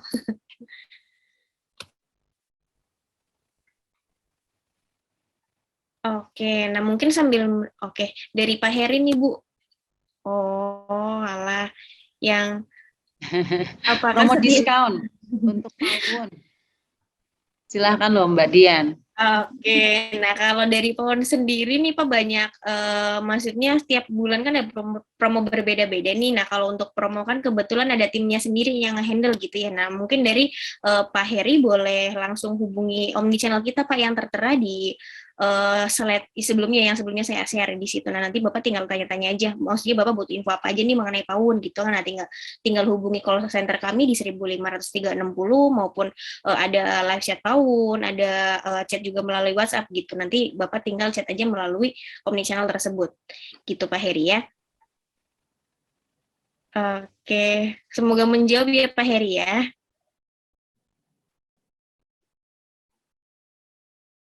Oke. Nah, Bu, pertanyaan baru nih Bu Yuyun dari Bapak Erik Alfa itu. Bagaimana seharusnya kami generasi milenial atau mahasiswa sebagai agen perubahan bisa membangun kompetensi dalam jangka panjang di bidang keuangan digital dalam bisnis di era industri 5.0 dan pandemi COVID-19 ini serta dalam menghadapi bonus demografi yang akan datang di tahun 2023. Nah, ada yang kedua gitu nih Bu, mau dijawab dulu mungkin? Ya oke, milenial ya atau mahasiswa ya sebagai agen perubahan ya. Nah ini mungkin pertama yang harus dibangun adalah dari sisi mental ya mungkin ya, yang harus lebih lebih kuat ya, karena mungkin kedepannya ya itulah, perubahan merupakan suatu keniscayaan, itu satu kata kuncinya ya. Jadi memang dunia sekarang ini mungkin kalau di kedepannya itu percepatan dalam sisi konsumen atau dari sisi teknologi itu mungkin lebih cepat daripada yang terjadi di hari ini gitu, karena teknologinya mulai lebih maju atau berevolusi lebih cepat gitu ya. Jadi ya yang pertama yang harus disiapkan adalah mental tadi ya. Yang kedua mungkin dari sisi knowledge ya, knowledge-nya bagaimana bisa berkontribusi ya dalam hal misalnya tadi ya, kalau misalnya dalam bidang keuangan digital ya, itu sangat ya sekarang kita lihat lah ya, semua payment digital ya, ataupun bidang seperti software akuntansi atau apapun ya, itu sudah sangat sangat proaktif dan adaptif gitu ya. Jadi yang harus dipersiapkan adalah yang kedua dengan knowledge ya, dari sisi knowledge-nya ya. Jadi ya para generasi muda ini kan diharapkan menjadi penerus ya dari dari sisi ibaratnya dari sisi agent perubahan lah tadi ya, karena perubahan itu suatu keniscayaan, dan gimana caranya tadi yang terus yang ketiga itu mungkin lebih ke adaptability-nya, atau tadi gimana caranya terus mengikuti perkembangan zaman ya gitu ya. Tadi mungkin kalau misalnya sekarang perkembangan zamannya, misalnya kita lihat misalnya kategori misalnya handphone misalnya bisa 3 bulan berevolusinya, mungkin nanti lebih cepat gitu, bisa 2 jam atau bisa lebih cepat gitu ya. Nanti ya itu gimana caranya mereka adapt dengan cepat ya terhadap tadi ya perkembangan zaman lagi ya gitu sih. Kalau COVID ya kita harus lebih ya mungkin lebih sabar ya, karena udah 2 tahun kita tunggu gitu ya, ini belum kunjung-kunjung, malah ada lagi Omikron gitu kan. Aduh, ini ada lagi varian baru ya Bu ya. Iya, makanya ini saya dengar kemarin tuh beberapa teman udah mulai WFH lagi, karena ya itu ada yang kena dan ya gitulah. Jadi memang ini kalau ada, mungkin pernah baca novel itu namanya Waiting for Godot ya. Waiting for Godot itu artinya menanti ketidakpastian. Tapi kita harus kita berada di dalam ketidakpastian itu gitu. Jadi harus kita lakukan ya terus adapt aja, teliti gitu loh. Terus belajar, terus adapt, learning by doing terus saja gitu. Jadi ya itu sih mungkin yang bisa saya berikan informasinya malam ini ya Mas Erik ya. Semoga menjawab ya. Oke. Oke, jadi kita harus sabar ya Bu ya di era pandemi ini. Iya, kalau harus COVID ya. Gitu. Oke, nah ini ada pertanyaan keduanya nih Bu, dan apa aja tantangan dan strategi yang harus dilakukan di era industri 5.0 dalam mempersiapkan industri yang kompeten serta potensial di bidangnya, mungkin bagaimana cara digital marketing dan promo mengembangkan Pawon Pos mungkin ya. Pawon Pos mungkin apa ya? Pawon POS Pawon mungkin Pos seperti ya. apa betul tahu. Oke. Dan dikarenakan beberapa pelaku usaha UMKM sama pembeli pedalaman sangat minim pengetahuan dunia digital menarik, dan mungkin supaya lebih menarik dan tidak monoton kali ya Bu ya. Oke. Ya, tantangan. tantangan dan strategi ya. Oke, tantangan itu pasti pertama kita di era sekarang ini ya kita rasakan sih waktu lebih cepat pastinya ya. Jadi percepatan pasti velocity ya. Dalam hal velocity karena terjadinya tadi ya, misalkan teknologi itu mempercepat semuanya gitu ya. Dan COVID juga mempercepat untuk lebih tadi biasanya kita offline gitu ya, jadi online gitu kan ya. Jadi seperti itu. Jadi pasti tantangannya itu adalah percepatan. Nah, strateginya ya tadi sudah ini ya, sudah di apa namanya? Nggak kelihatan lagi pertanyaannya ya. Strateginya adalah ada di kolom answer. Di kolom answer ya. Oke. Ya. Oke. Ya, strateginya kita ya tadi karena adanya percepatan ya strategi yang harus kita lakukan adalah untuk digital marketing terutama ya. Ini memang sekarang ini bagaimana kita utilize data ya. Karena data mining lah ya kita sebutnya. Karena sekarang ini kita di eranya big data gitu. Gimana caranya kita mengutilize tadi ya di digital marketing itu data semua itu tercapture kan. Bagaimana caranya kita mengutilize itu sebagai suatu apa namanya yang membawa beneficial buat kita gitu ya. Jadi bukan ya data is everywhere gitu ya. Tapi kita nggak tahu apa fungsinya kalau nggak kita gunakan dengan baik dan benar gitu ya. Yang itu yang mungkin yang apa namanya strategi yang harus kita lakukan ya kita harus yaitu ya adapt to the technology dan sehingga bisa membaca data dengan cepat dan tepat untuk keputusan yang akan kita lakukan mendatang gitu. Oke. Pertanyaannya yang keduanya itu apa tuh Mbak? Itu yang pertama ya, challenge dan strategi ya, tantangan dan strategi. Yang harus dipersiapkan ya di era industri 5.0 ini. Yang harus dipersiapkan ya pastinya tadi kita yang harus dipersiapkan pastinya dari sisi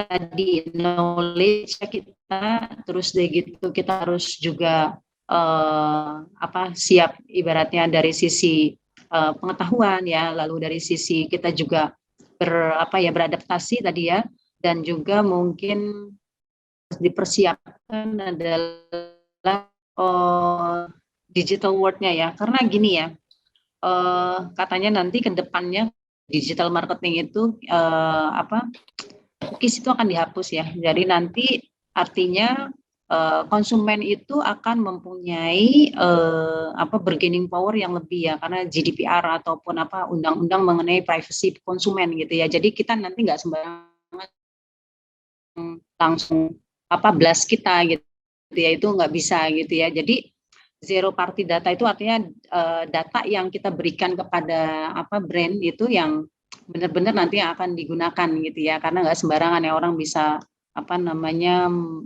in touch satu sama lain. Jadi memang dengan adanya hal tersebut ya kita harus lebih bisa gitu ya sesuai dengan porsinya, seperti itu sih ya. Oke, baik. Bisa menjawab ya. Bisa menjawab ya dengan baik pertanyaannya. Nah, ini ya, lumayan teknis lagi sih, lebih mengenai for stock nih, dari Bapak Rahmat Wardani di kolom Q&A Bu.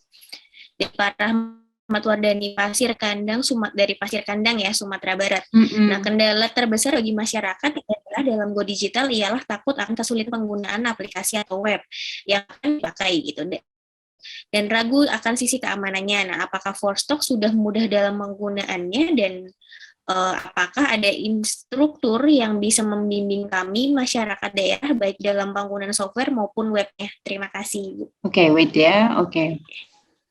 Takut ya penggunaan aplikasi atau web yang akan dipakai karena sisi keamanan ya. Oke, kalau dari sisi for stock kita sangat aman Pak ya dalam hal security ya, karena kita juga kita juga ada audit yang dilakukan secara berkala, ya kan. Lalu ada instruktur yang bisa membimbing. Nah, kalau untuk bimbingan penggunaan ataupun itu sekarang kita ada webinar, Pak. Jadi webinar itu kita harapkan menjadi jembatan bagi para seller untuk mengetahui lebih dalam ya mengenai proses. Kita ada 2. Jadi ada webinar juga, ada juga knowledge base kita sebutnya. Knowledge base itu kayak buku panduan gitu, Pak. Buku panduan yang bisa digunakan untuk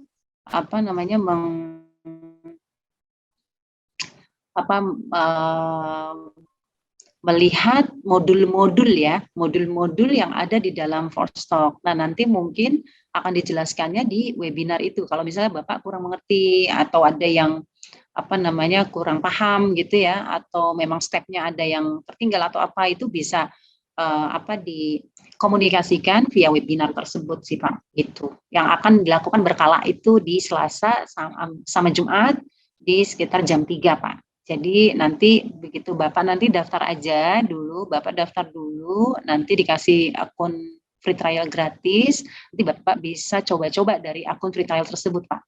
Gitu. Begitu ya Pak. Oke. Pak Rahmat Wardani, semoga menjawab ya. Ya, terima kasih Pak Rahmat. Ya. Terima kasih atas pertanyaannya nih Pak Rahmat. Berapa lagi nih Bu? Ini tinggal lumayan masih ya 17 menit. Banyak banget. Ya, banyak banget ini. Aduh, ini.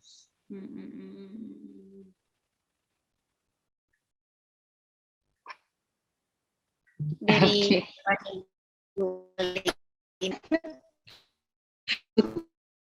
Ibu Tisha yang selling atau branding dulu yang ada 2 ya dari selling ya. Kayaknya langsung selling langsung ya. Ya, karena sekarang gini Bu, dengan adanya digital ini kan tadi ya awareness, conversion sampai dengan awareness, consideration, conversion itu udah bisa kelihatan Bu. Jadi sebenarnya sih langsung digital ya. Jadi karena udah sekalian branding kan.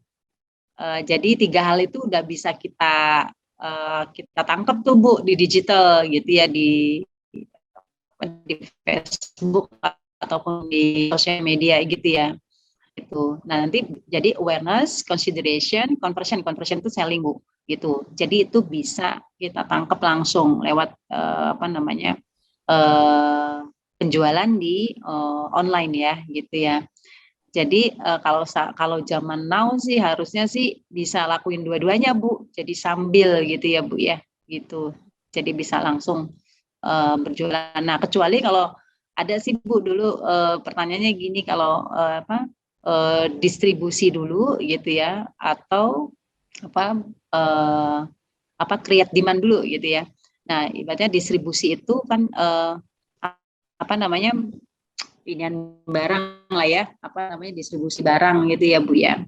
Atau mau kita create marketing dulu. Nah, seharusnya sih bagusnya sih didistribusin dulu produknya Bu. Ya selling dulu lah ya ibaratnya gitu ya. Produknya ada dulu gitu. Baru nanti kita bisa melakukan tadi branding, sambil branding gitu sih Bu. Kurang lebih kayak gitu Bu. Bu Tisha, semoga menjawab ya Bu ya. Ya, makasih. Semoga menjawab ya Bu dari Bu Yuyun. Terima kasih atas pertanyaannya. Oke. Gimana Bu Yuyun, masih semangat malam hari ini? Masih ada pertanyaan aja. Oke nih. Banget. Nah, mungkin mau lagi Bu Desi katanya bertanya, nanti kalau bergabung menggunakan Forstock akan ada bimbingan serta meetup online setiap bulannya enggak? Oh ya, itu tadi Bu, ada webinar Bu setiap Selasa dan Jumat jam 3 Bu. Bu Pipit, ya, semangat ya Bu Yuyun, ini pada hebat-hebat ya semangatnya ya, Mbak Dian ya. Padahal udah malam gini tapi masih pada semangat. Luar biasa banget nih partisipan kita. Iya, luar biasa nih. Luar biasa nih energinya nih. Baik, nah mungkin satu lagi ya Bu ya untuk menutup acara di hari ini. Iya. Ya, apa tadi udah ya dari Bu Desi Fitriana ya.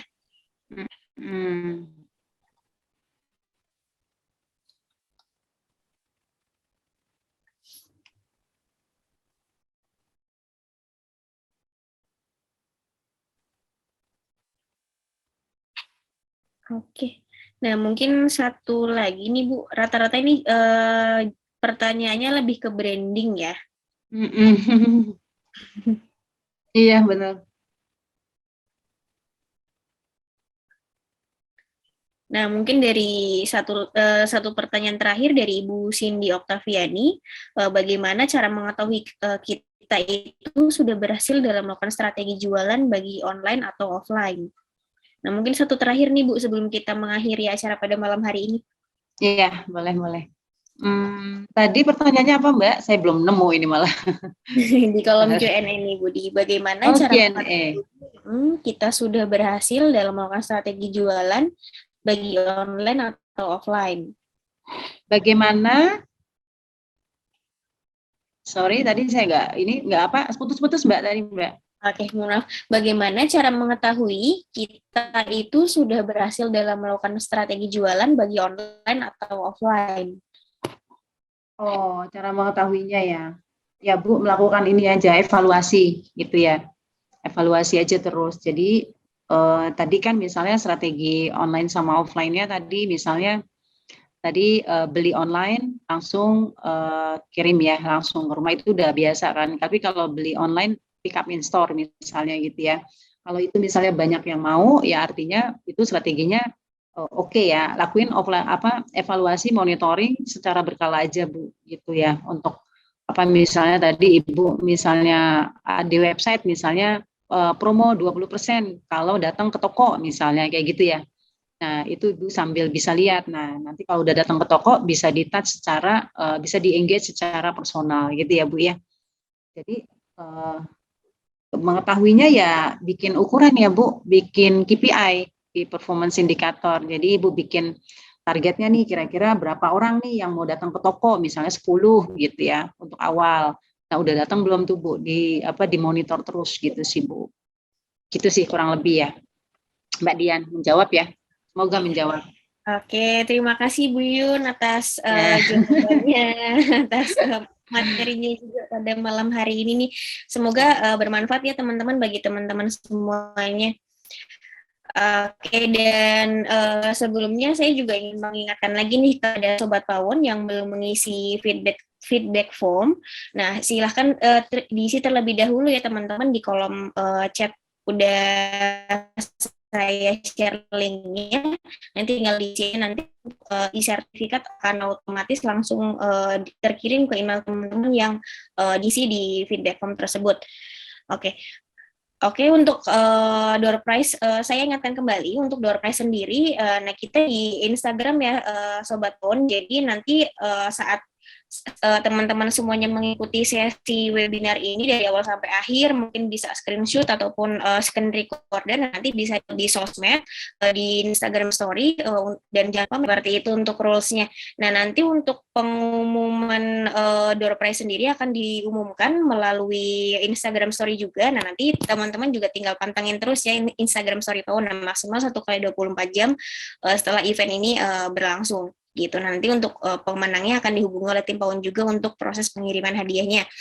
Seperti itu. Nah, mungkin dari teman-teman kalau misalkan dari materi malam hari ini ada yang masih kurang jelas atau apapun, nah bisa hubungi omnichannel yang sudah saya share di layar teman-teman semuanya ya. Nanti tinggal di screenshot aja kalau misalkan ada pertanyaan lain tentang Pawon, nah bisa langsung hubungi di omnichannel tertera gitu. Oke, dari Bu Yun mungkin ada tambahan? Kalau mungkin ada yang butuh for stock bisa menghubungi kemana? Ya, Mungkin mungkin linknya bisa ditaruh di kolom chat atau apa gitu, Bu? ya bisa bentar ya. Linknya kita taruh di sana ya. Ini ya Mas Jura ya, linknya ya. Oke. Nah, ini ya linknya ya. Sudah kelihatan ya Mbak, sudah terposting ya? Sudah ada. Ya, sudah ada Nah, ya. teman-teman boleh di screenshot.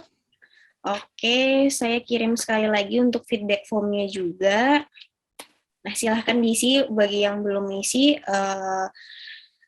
Oke, kata terakhir untuk malam hari ini saya mewakili seluruh tim yang bertugas mengucapkan mohon maaf apabila ada salah kata. Semoga Sobat Pawon mendapatkan banyak ilmu dari kelas Pawon webinar malam hari ini bersama Forstock. Oke, Kami pamit undur diri semuanya dan sampai jumpa di kelas PAUN webinar berikutnya. Dan selamat malam, selamat beristirahat. Terima kasih semuanya. Ya. Terima kasih semuanya. Selamat malam Bapak Ibu semua. Thank you. Bye. Terima kasih Bu Yun. Thank you.